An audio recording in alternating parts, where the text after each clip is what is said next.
Hello. Welcome to Verbling. Hi there. I'm teacher Oakley. And welcome to Famous Quotes class here on Verbling.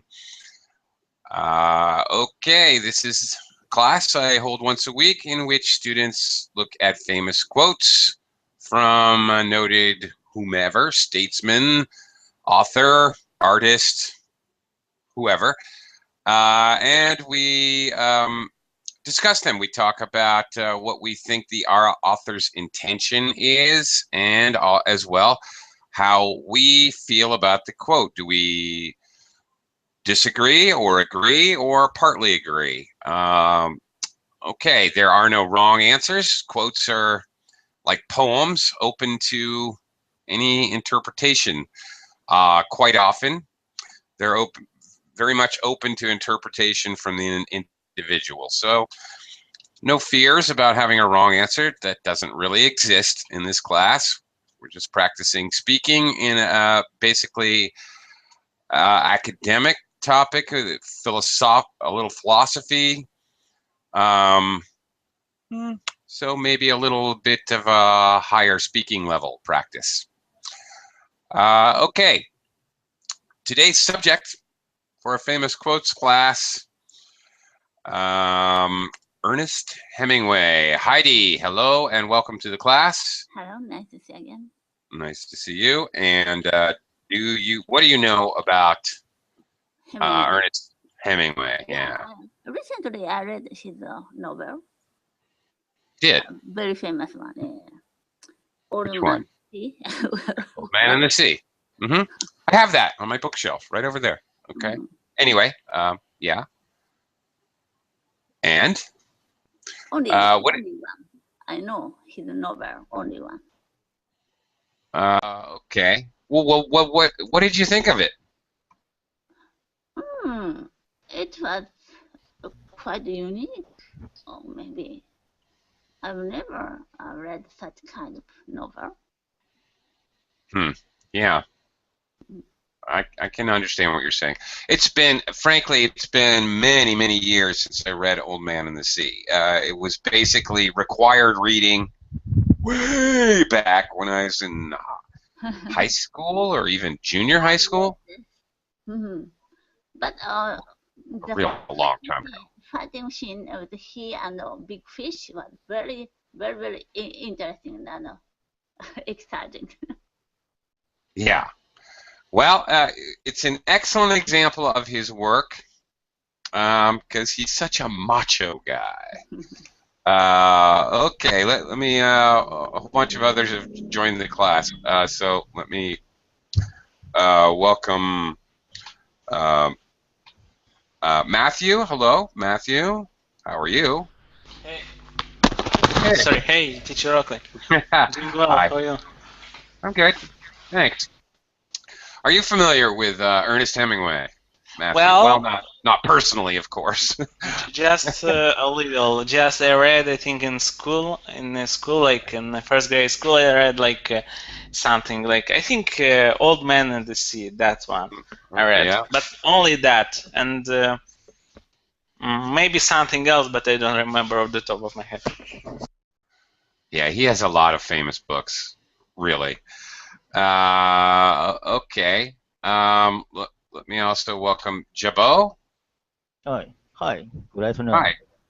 How are you today? I'm good, thank you. How are you?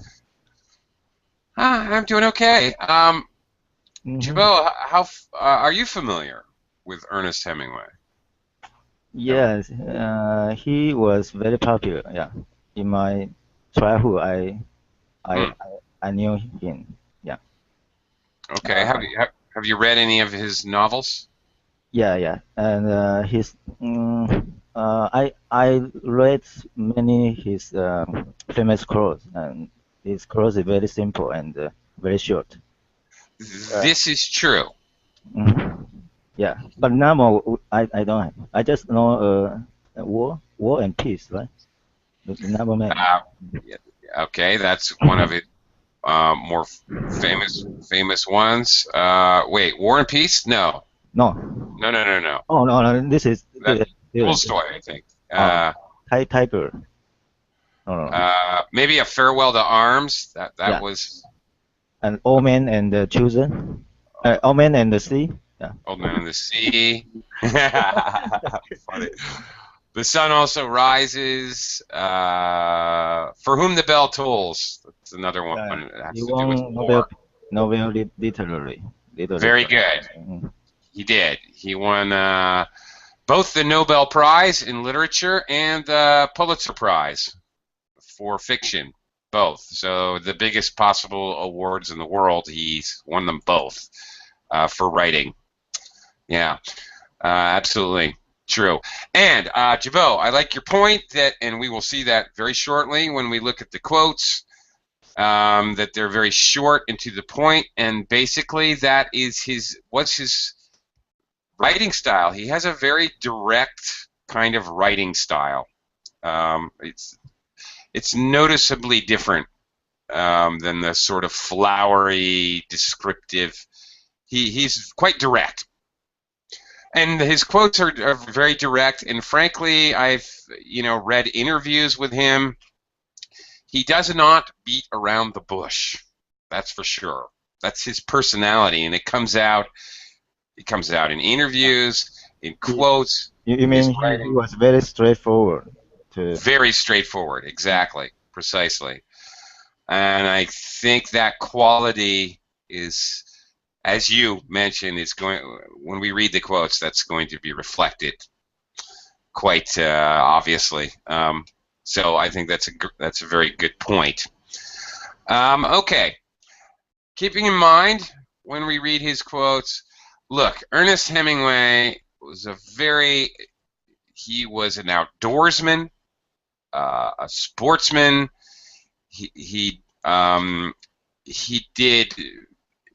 guy went on adventures, is what he did. He was an ambulance driver in the war. He was a news correspondent in the Spanish Civil War. He hunted lions in the Serengeti, hiked Mount Kilimanjaro, sports fishing for sailfish and marlin. Any kind of macho kind of thing that you could possibly imagine, he tried it. Basically, he was, a man's man, as we might say. I think he would have gotten along very well with Vladimir Putin. In any case, he's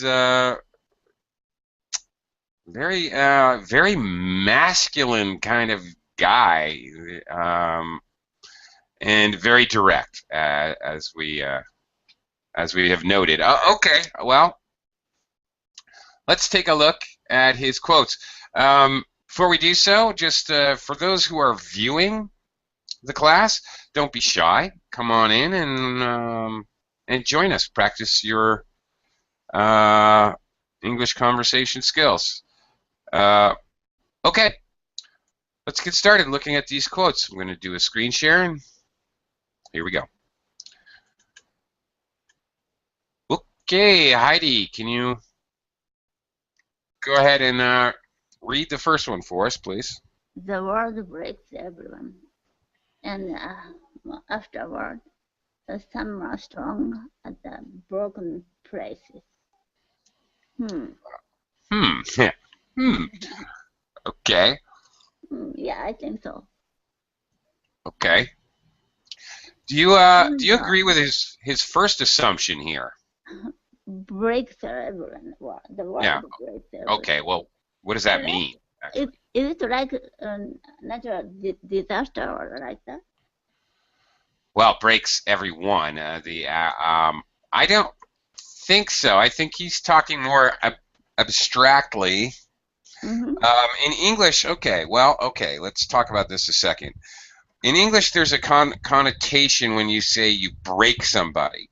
For example, when you have a wild horse, you catch a wild horse, you need to, in English we say you need to break the horse.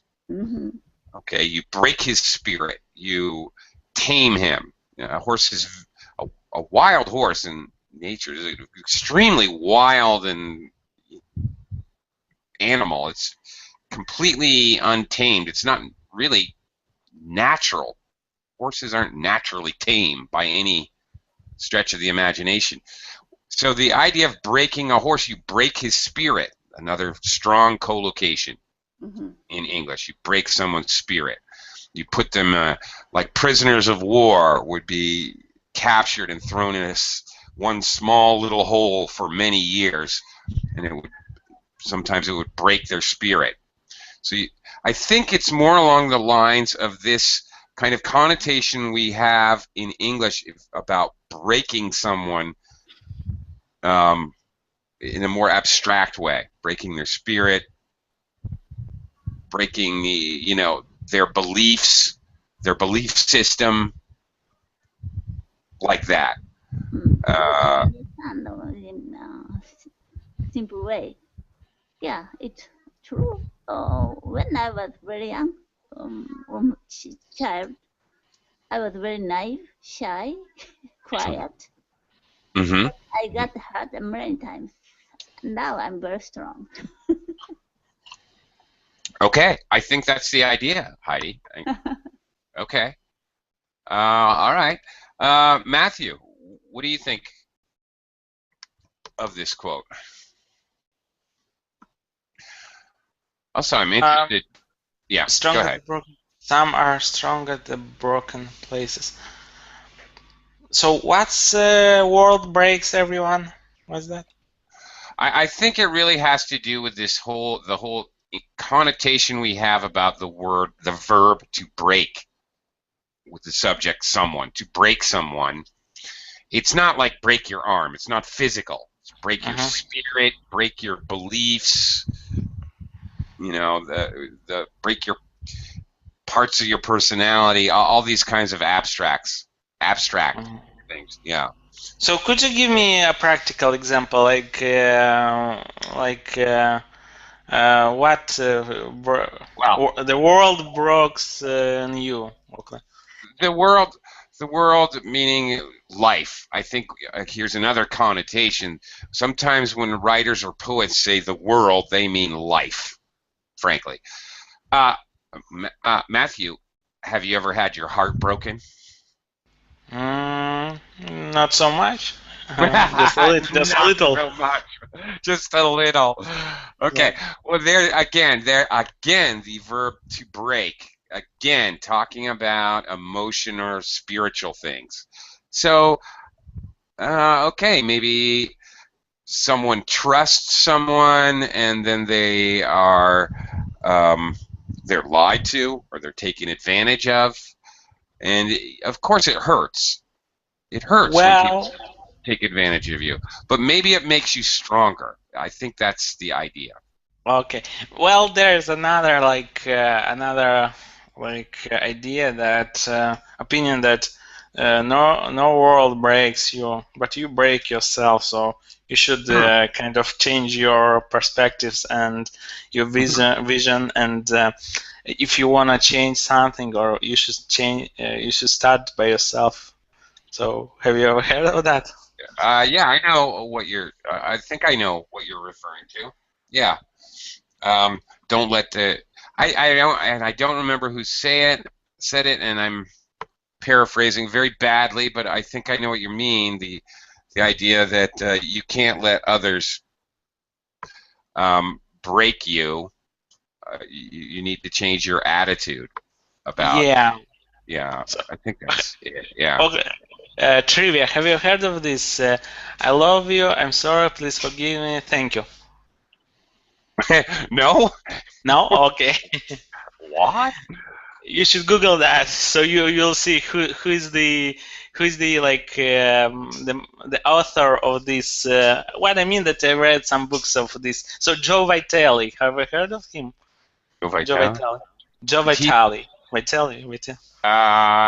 He's the basketball announcer? No, I don't think so. He's kind of. He's a writer, so basically he's a writer. Writes books for success or something like that. Oh, okay, all right. Motivational speaker and writer. Yeah. Oh, yeah. Okay, yeah, different guy. Okay. Or maybe the same guy. I don't know. Okay. Okay, interesting.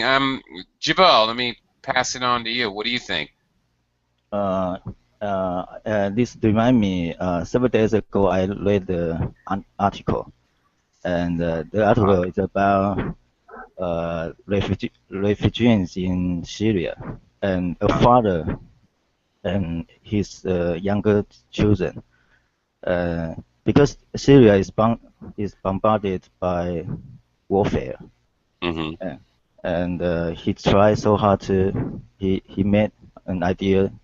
He want to go out of the Syria, and he made an idea to smuggle to another country like German or French, Uh-huh. and Germany. Yeah. Okay. Germany. And the father and the children travel from mountain, desert to desert, and finally he arrived at the shore, a seashore, and Mm-hmm. there comes a smuggler, and they pay 4,000 US dollar. I don't know where they come from so much money. Yeah. Maybe Yeah. That. they borrow by their relatives or friends, and Mm-hmm. they pay 4,000 to the smuggler, and he tried to smuggle to Germany, and he jumped on the boat. He thought he was going to the Germany, but the smuggler said there are still 400 more people boarding, so they need to wait.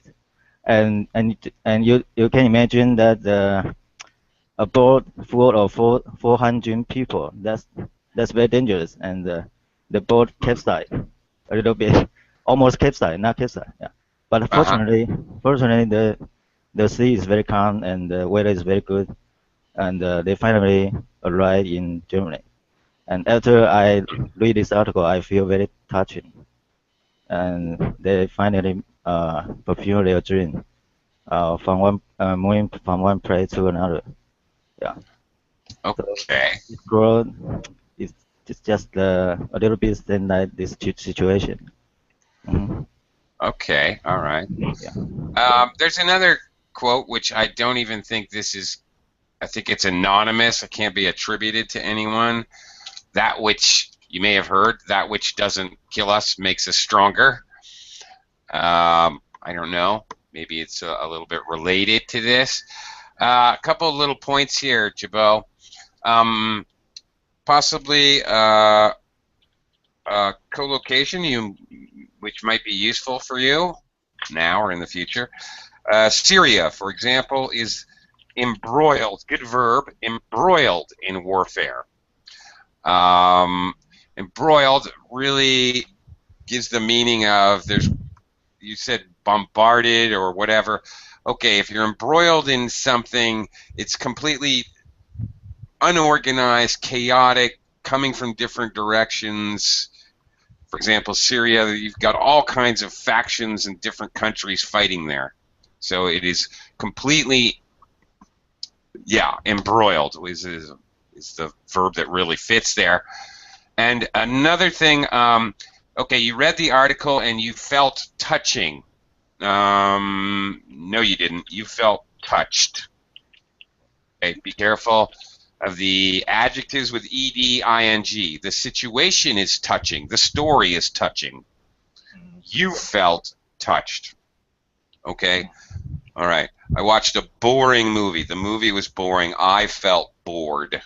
So be careful of the ed, ing adjectives there. Okay, I need to welcome Ken. Hello, Ken. Yes, hello. Hi, how are you? I'm fine, thank you. How are you? I'm good. Thanks. Ken, before we continue, what do you think of this quote here? The World breaks everyone, and afterwards some are strong at the broken places. yeah, kind of hardships make humans stronger, probably. Yeah. Adversity. You notice it says some are strong at the broken Some are strong, some are, Some. some are maybe cannot return or, fatal damage. Cannot recover. Yeah. I kind of like that he says some, because some people, you're right, do not recover.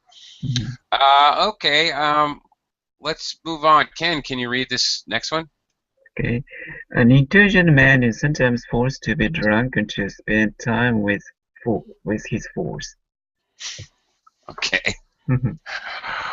Well, I have to say, first of all, before we talk about it, this is very Ernest Hemingway. I mean, really. He was a hard-fighting, hard-playing, hard-drinking man. Okay. What do you think of this quote, Ken? Kind of excuse for drinking. And You think? and I think his job is a kind of brain work. The writing novels, kind of such a brain fatigue appeared after that. Maybe depression happened or something. That's why he drank. Okay. Yeah, maybe. Yeah. All right. Maybe he suffers a depression or something. Maybe he was a very cynical person. Yeah, it could be. Heidi, what do you think about this quote? I can't drink alcohol at all, but sometimes I imagine if I can drink alcohol, then I can be drunk. It's very nice. Okay. Okay. All right. One thing I find interesting, this would be a very boring and blah kind of quote, but why I'm sharing it with you, why I find it interesting, is because of his use of this possessive pronoun. His fools. These are my fools. In the party, I can say about the things to just a person. Yeah. Okay. Matthew, why do you think he says his fools? Like his friends. Yeah. Like he's the same people that are forced to be drunk. Yeah. Okay. All right. All right. Any other comments about this quote? Should we move on? Yeah. Jabot, do you have something to add? In my opinion, I'm not sure. Intelligent man is usually wiser than his fools. So maybe intelligent men want to be popular and want to sell more books, so they need to associate with his readers, and you mean maybe his fools refers to his readers, his fans? Yeah, his fans are agreeable to his readers, or made his book so popular. Oh, I hadn't really thought of that. Maybe this is a business strategy. Business strategy. Yeah. Okay, I haven't really thought of that. Maybe that is what he means. Okay. Okay. Jabot, can you read this next one, please? Okay. There's nothing noble in being superior to your fellow man. True nobility lies in being superior to your former self. In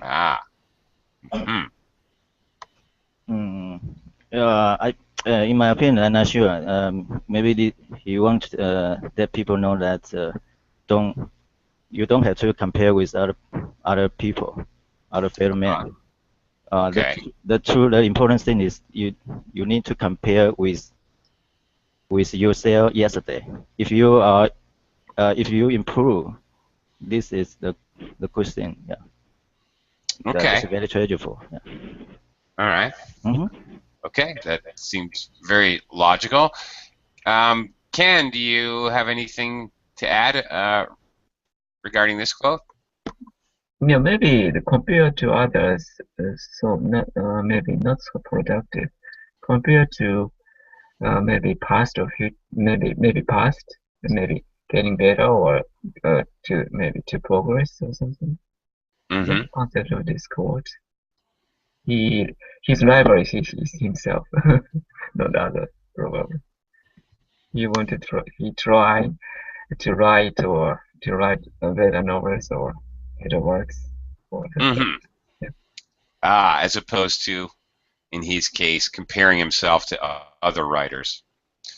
Which, by the way, again, I really enjoy if you have a chance to read interviews that he gave. There's some pretty well documented interviews that he gave, and not surprisingly, given this quote, he hated comparing himself to other writers of his time. Maybe critics often compare him to other writers. Maybe he criticized that kind of thing as well. Yeah, right. Okay, Heidi, anything to add here? Nothing special. Nothing special. Okay. Matthew, how about you? Got anything to add? Shall we move on? Well, actually, everybody compares with other people, so. I don't. What? I don't do it. I don't. I'm unique, one of a kind. Sure you do. I'm incomparable. That's true. Like humble. You're humble. Yeah, I'm humble. Oh, maybe Actually, not. everyone keeps up with the Jones. Like you have an Eden. So basically, I would not say like 100% of the people, but most of them, they just look at their like neighbors or their coworkers or their like relatives, and they understand like where they stays on this ladder like of life or something. They understand where they are, like what did they achieve and things like that. So basically, people in most cases are selfish in some way. Mm-hmm. Right. Selfish, which of course is pretty much the opposite of noble. Another factor that we have to look at here is, what does he mean by noble? Again, that's a word in English that is really open to interpretation. What is being noble? So, okay, Matthew, how about the next quote? Courage is grace under pressure. Wow. This one is really famous. I didn't even know this was Ernest. I had no idea this was Ernest Hemingway that said this. What is grace? I knew somebody was going to ask me that, so I'm almost prepared to answer. Okay. Yeah. Aren't you a native English speaker?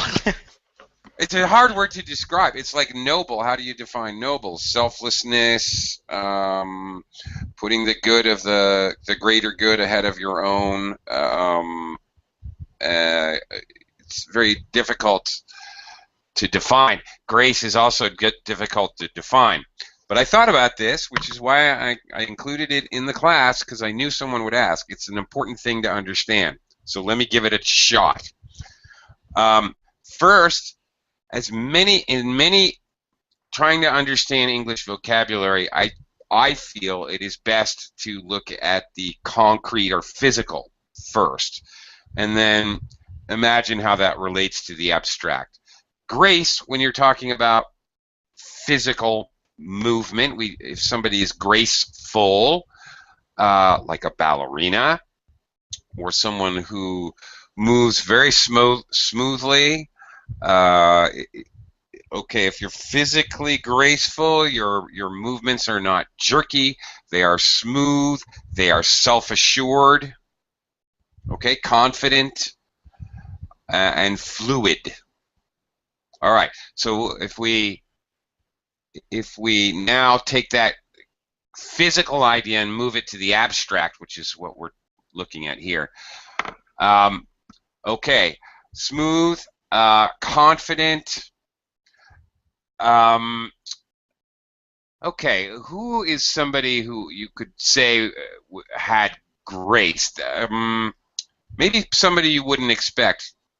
Maybe somebody like Winston Churchill, who would be put in a very bad situation, somebody would say something very negative to him, and he would keep his confidence and very smoothly could articulate a response. Okay? So he was really an articulate human. Nothing fazed him. You could say something directly negative to him, and he wouldn't get emotional. He would remain calm, and he would say something in a very fluent way. He would say something extremely witty, extremely funny, extremely appropriate, even under those circumstances. So when somebody has grace, they're basically like a model person, someone that is, for example, in English, we also say someone like a saint achieves a state of grace. He's somewhat above all the other humans. He's not bothered by petty concerns, and he remains himself and does not become emotional even under stress and pressure. So when somebody reaches a state of grace in a religious meaning, it means that they are a step higher, closer to God. They are not bound by things like jealousy, envy, don't affect them at all. So, okay, hard word to describe, but that was my attempt, Matthew. So what's grace in 3 words? Like if you... In 3 words? Yeah, in 3 words if you shorten all your explanation. Wow. Grace in 3 words. I don't know if that can be defined. And what is the universe in 3 words? Big world. No. Okay. Let's see. In 3 words. Elegance and okay, refinement. A refinement. Confidence. Confidence.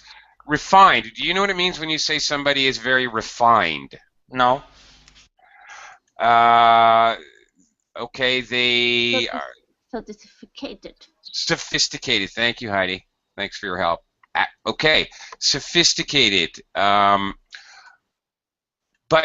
with an element of not just being sophisticated as in being polite and understanding social etiquette, but also being sophisticated in that you are sophisticated actually means complex. You're complex, and there's an element of smoothness. I just looked, while we were talking, I looked up a couple meanings, and before class, I found no definition anywhere that really explains grace as I understand the word. Nothing suffices. It's a really ethereal, abstract word. Basically, if you have grace, you're admirable because you're confident and smooth and ethically, maybe some element of morality there as well. It is certainly used for religious purposes when you achieve a state of grace. I mentioned that earlier. So here, okay, grace under pressure. It's a very common phrase. That's when you show grace. Nobody knows you have grace until you have pressure. Somebody who's smooth, doesn't get shaken, is very confident.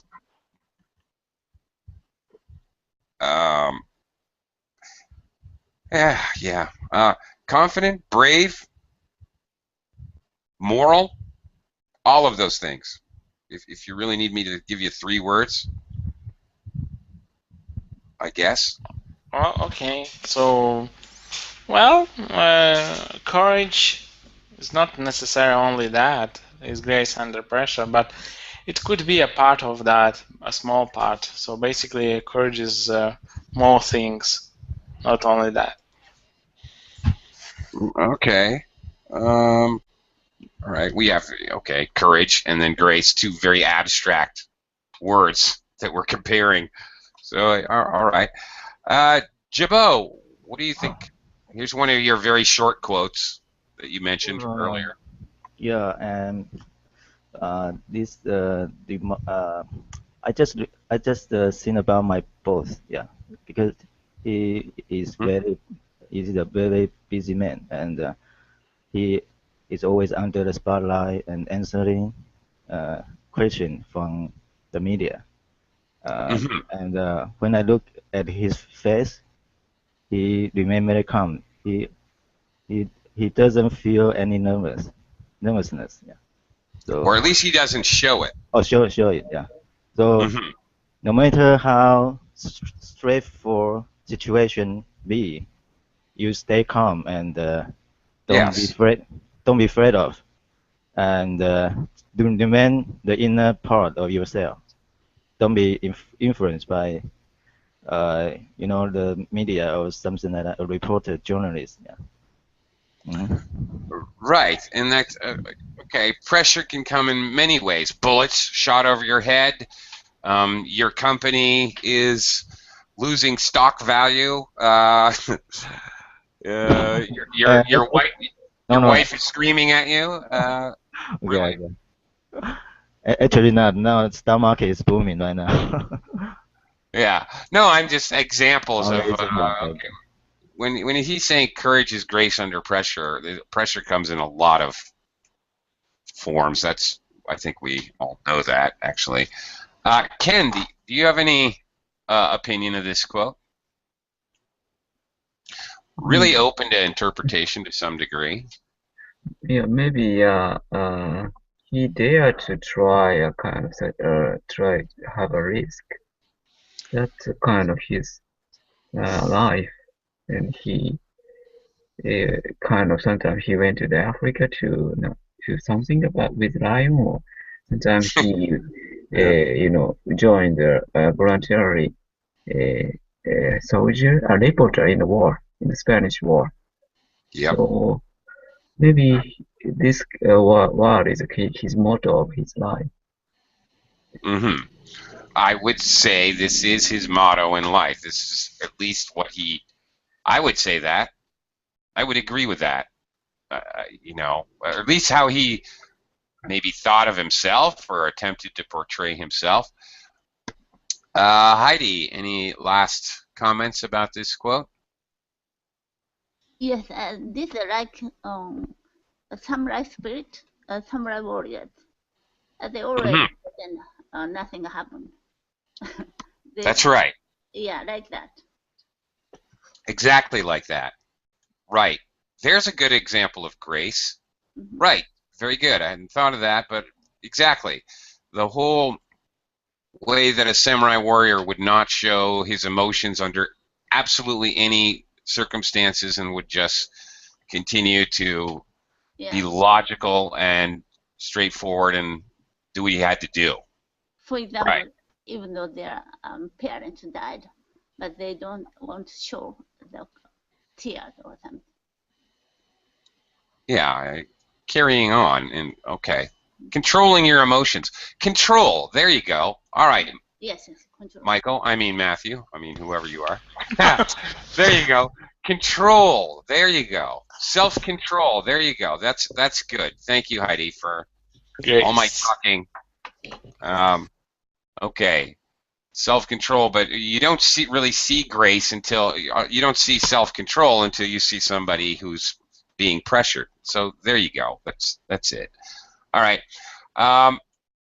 Heidi, how about this next quote? There's nothing to writing. All you do is sit down at the typewriter and bleed. What does it mean, bleed? Well, literally, again, here we go. Concrete and literally, if I take a knife and I cut my arm, red liquid is going to come out called blood, Okay. and I am bleeding. Mm-hmm. Yeah. Okay. Okay. So obviously he's being metaphorical, symbolic. Mm-hmm. Actually, in English, all right, we are in English class. This whole again, he he's very short and direct, but he likes to use symbols and metaphor as well. So again, here's another one. Here's another word that again, he's an American author. Here's another word that has strong connotations in English: sacrifice. If you bleed red, white, and blue, you're willing to be wounded or even die for your country. You're very patriotic. Writer, so he doesn't have anything to write, but there a publisher came to him house waiting for him to write something. So he pretend to be working in front of typewriter. Well, okay. No. I don't know.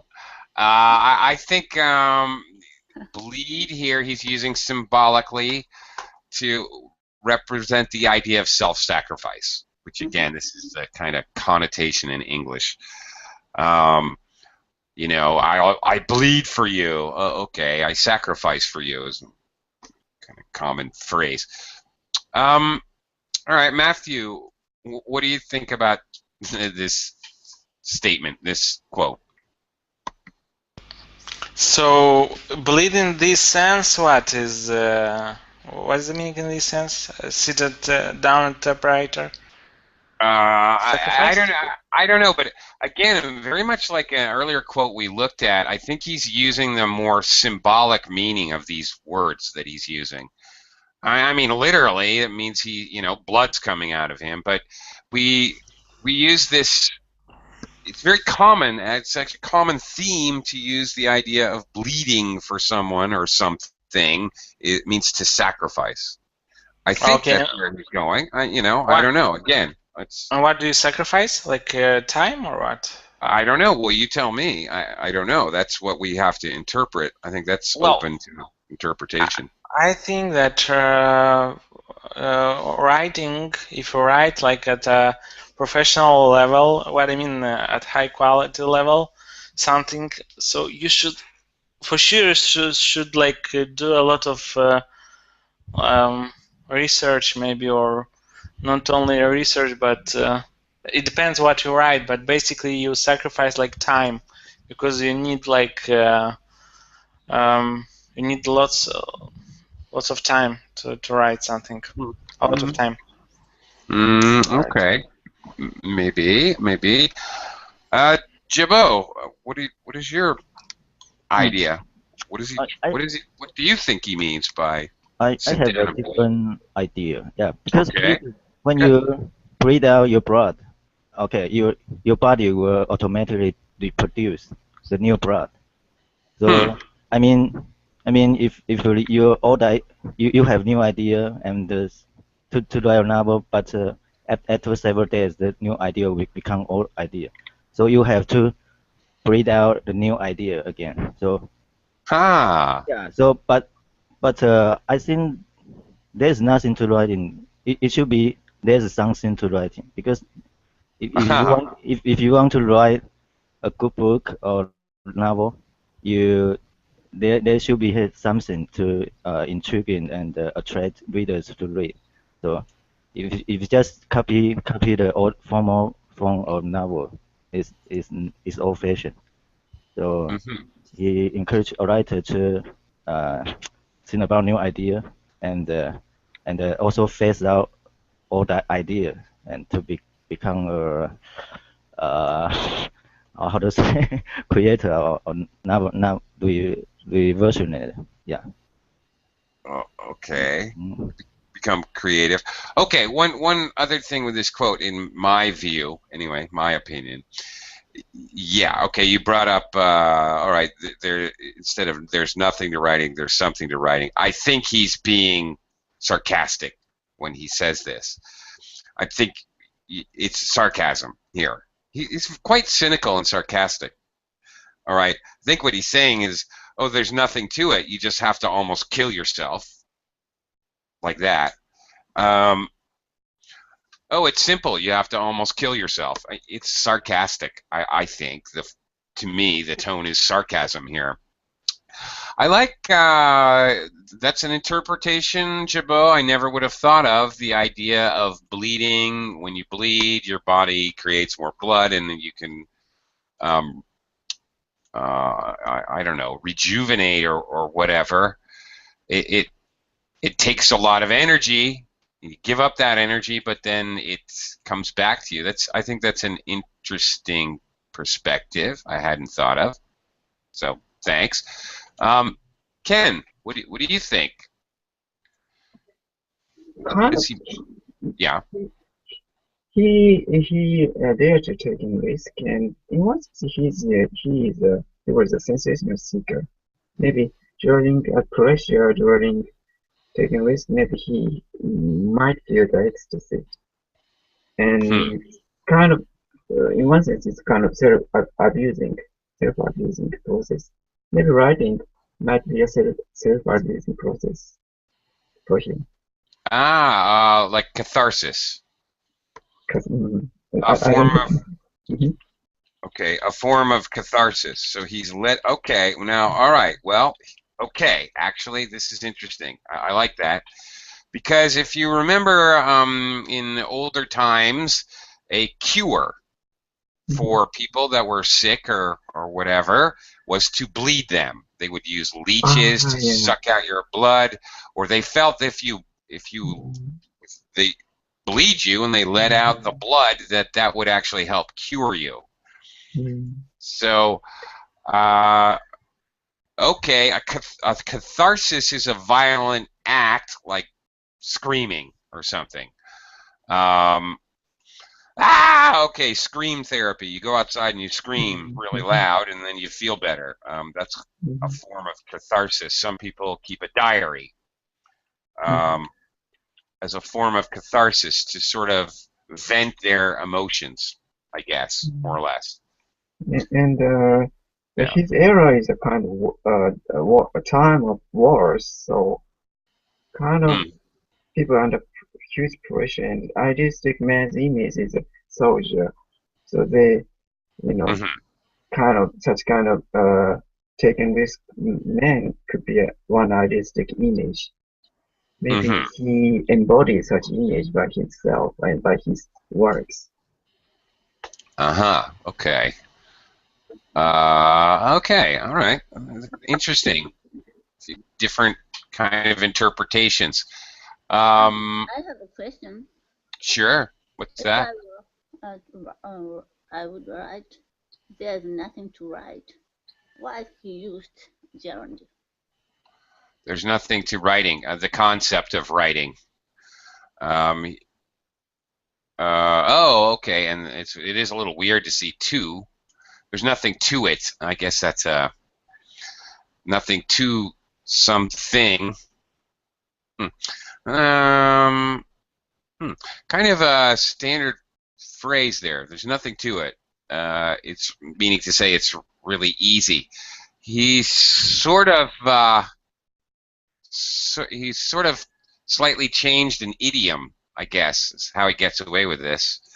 There's nothing to it is a very common expression, meaning something's very easy.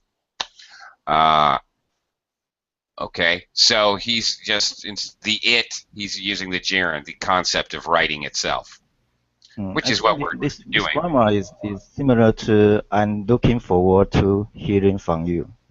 Hearing is also gerund. Yeah, this is Zen grammar. Yeah, which is again basically an idiomatic phrase. So yeah. You're not actually looking in a forward direction, right? It's an idiom. So again, expressions. I think that's how he gets away with this. But anyway, he uses the gerund, the concept of writing. There's the concept. That's what he's explaining. The concept of writing. You just sit at a typewriter and bleed. Yeah. Ken, can you read this next one? Okay. Happiness in intelligent people is the rarest thing I know.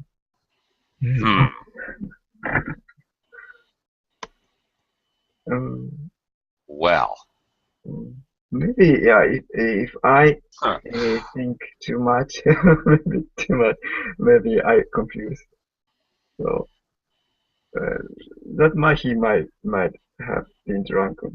Just forgot everything and just being happy. Okay. Great big here. Heidi, what do you think about this quote?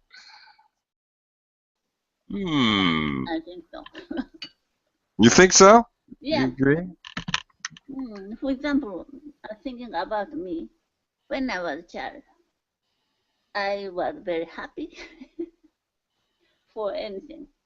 But getting older, I got a lot of information. Nowadays, I can't be glad. That's the way. Okay. Happy for anything. Happy about anything. Happy about.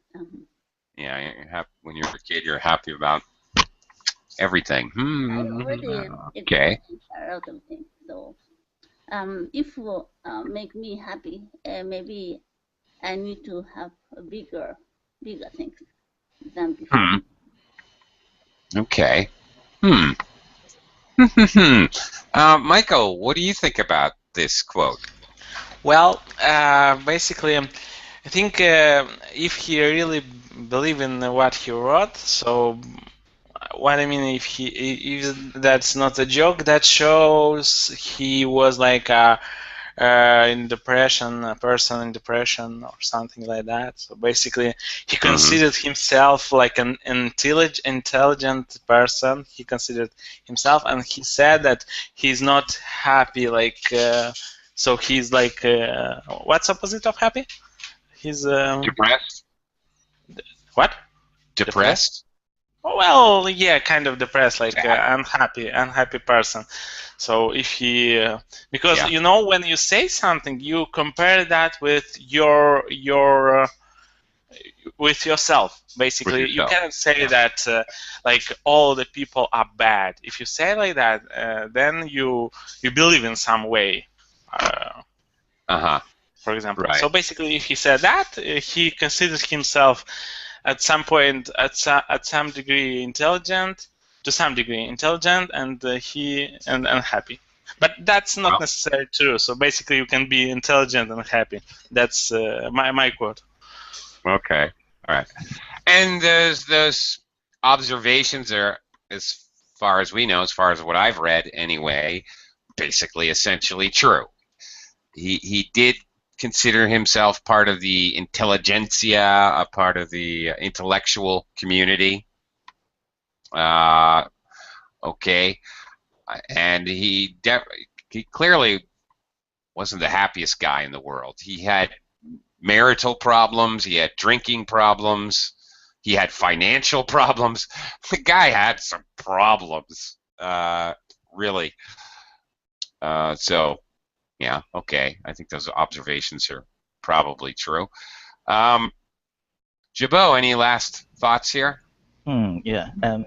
I found that many intelligent people, like former philosophers, Plato or Socrates. I forgot how to pronounce. Yeah. Socrates. Socrates. Okay.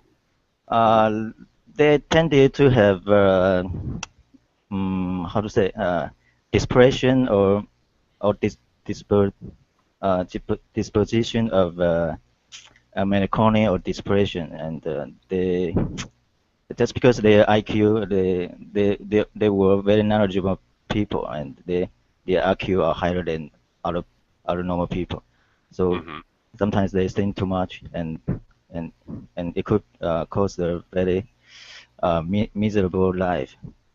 And it also reminds me the current economist, John Nash. He had schizophrenia. Schizophrenia is a mental problem. Schizophrenia. Schizophrenia. Yeah. And he also had a mental problem, and his life is not happy. Yeah. And this quote encouraged people to be as as stupid as possible, and to be to be adorable. You know this phrase, adorable. Yeah, adorable mean you look very silly and but you look very cute and adorable. Adorable. Adorable? Yeah. Adorable. Yeah. Okay. That's kind of funny. Oh, okay.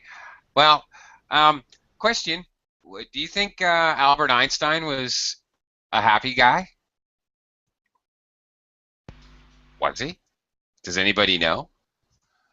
For example, the most intelligent guy I know, Leonardo da Vinci. Okay. Well, I know that Albert Einstein was thinking a lot, like 10 years. For 10 years, more than 10 years, he could think about something. That's why he was so smart or something. Okay. Well, okay. One other point that I would like to make about this quote is intelligence and even measuring intelligence. Here's another slippery word, okay, like grace.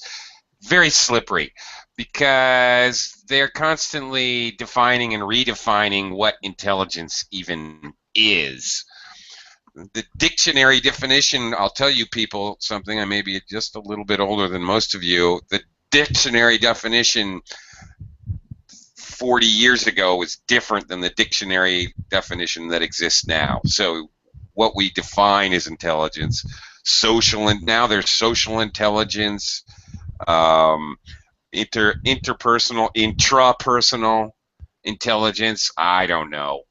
It also depends on, back in Hemingway's way, it meant like, Albert Einstein, IQ, basically. But now, I don't know. It has a lot to do also with social intelligence, interacting with other people. So if we're talking about that, I don't know. If you're very, very, very good in interacting with other people, maybe you'd be a happier person. Or maybe the opposite. I don't know. Anyway, so I don't know. I find this quote to be slippery, I guess. I don't know if I really buy it. Last quote I'm going to leave us with here. Jabot? Okay. Never mistake motion for action. Ah. Yeah. What does he mean? Motion is different from action. Motion, action have the duration. Yeah. So, for example, if you are in a company, you you check your email, tons of email, every day, every minute, and you check your Facebook, and you don't really do something in your job, and this is called motion.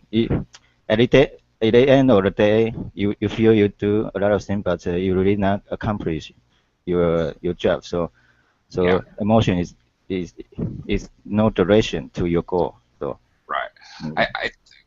Okay. Then also going your business analogy. I don't know if any of you have ever had this situation. You're working in a company with a group of people, and the boss walks in, and somebody says, "The boss is coming. Look busy." Suddenly there's lots of motion in the office, but it's motion. It's not action. Nobody's really doing anything. They're pretending to be busy. Okay, anyway, I think that's pretty good. I think you got the idea there. We are out of time. Thank you, everyone. Thanks for joining me, and we'll see you guys again soon. Have a great weekend, everyone. Bye-bye.